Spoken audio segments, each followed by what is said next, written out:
సాహిత్యామృతము.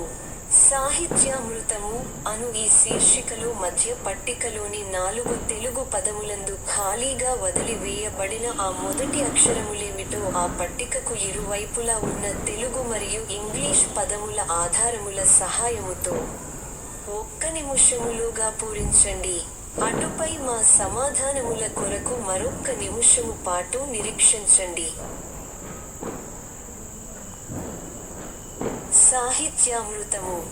సాహిత్యామృతము అను ఈ శీర్షికలో మధ్య పట్టికలోని 4 తెలుగు పదములందు ఖాళీగా వదిలి వేయబడిన ఆ మొదటి అక్షరములేమిటో ఆ పట్టికకు ఇరువైపులా ఉన్న తెలుగు మరియు ఇంగ్లీష్ పదముల ఆధారముల సహాయముతో 1 నిమిషములోగా పూరించండి. అటుపై మా సమాధానముల కొరకు మరొక్క నిమిషము పాటు నిరీక్షించండి.